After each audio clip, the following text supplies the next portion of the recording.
আজকে 23শে আশ্বিন, 10ই অক্টোবর 1948 সালে ত্রিপুরায় তখন রাজতন্ত্রই চলছিল, মহারানী ছিলেন, ইংরেজির অধীনেই হয়তো। তখন ত্রিপুরাতে অভাব ছিল খুব, উপজাতি এলাকাতে এবং কৃষকদের মধ্যে। বিভিন্ন জায়গার যারা মহাজন, তারা এই অভাবের সময়তে দাদন দিতেন। ধানের মন যদি তখনকার সময়তে 20-25 টাকা ছিল, দেখা গেল তারা 10 টাকায় কিনবে, এই কথা কইয়া টাকা দিয়ে দিত। এইভাবে দাদন দিতেন। কিন্তু যেভাবে অভাব ছিল, কৃষকরা যখন সংগঠিত হয়েছে, তখন গণমুক্তি পরিষদের মূল কৃষক সংগঠন এর প্রতিবাদ করল যে না, এইভাবে আমরা দেব না, উচিত দামে নিতে হবে। তখন তো মহাজন আর দাম পাবে না। বিশালগড়ের মহাজন হরি সাহা একজন সরকারি আধিকারিককে নিয়ে এটা মীমাংসা করলেন যে তোমরা আমাকে ধান দাও, আমি মোটামুটি উচিত দামই দেব। এই কথা বলে তারা ধান নিয়ে এসেছে, তারিখ ঠিক হয়েছে।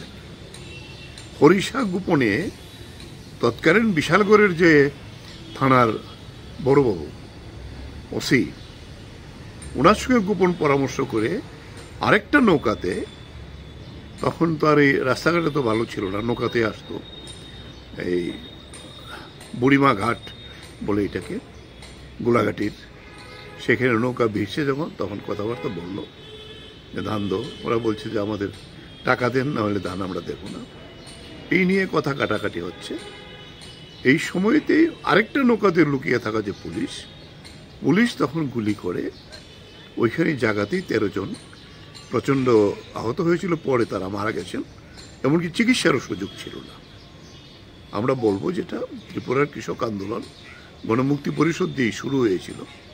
আজকে আমরা সারা ভারত কৃষক সভা, উপজাতি গণমুক্তি পরিষদ এবং ক্যাথলিক ইউনিয়ন সঙ্গে নিয়ে আমরা এই ত্রিপুরার মহাজনী শাসনের বিরুদ্ধে এই যে বলিষ্ঠ প্রতিবাদ গোলাঘাটের কৃষকরা সেদিন করেছিল, জাতি উপজাতি মিলিয়ে। এই যে 13 জন শহীদ, তাদের শহীদান দিবস 23শে আশ্বিন হিসাবে গ্রামের মধ্যে এটা নিয়ে থাকে। আমরা 48 সালের এই 23শে আশ্বিনের এই যে শহীদান দিবস এখন প্রতি বছরই আমরা করি। আমাদের রাজ্য আজকে আমাদের কেন্দ্রীয়ভাবে আমাদের রাজ্য দপ্তরে এটা করেছি, এবং রাজ্যের সর্বত্র আমাদের জেলা, মহকুমা এবং লোকাল স্তর পর্যন্ত এই দিবসটি প্রতিপালন আমরা করি। শপথ নেই যে মহাজনী শোষণের বিরুদ্ধে যে ঐক্যবদ্ধ কৃষক সংগ্রাম তখনকার সময়তে, আজ থেকে প্রায় 78 বছর আগে, এই সংগ্রাম আজকেও আমাদের প্রেরণা যোগায় যে কৃষকদের সংগঠিত করার জন্য। শোষণ শেষ হয়নি, এখনও বিভিন্ন নামে শোষণ চলছে, তার বিরুদ্ধে আরও শক্তিশালী প্রতিবাদ করার জন্য এই যে সংগ্রামী শহীদরা 78 বছর আগে তারা শহীদ হয়েছিলেন, তারার প্রেরণা নিয়ে আমরা এগিয়ে যাব।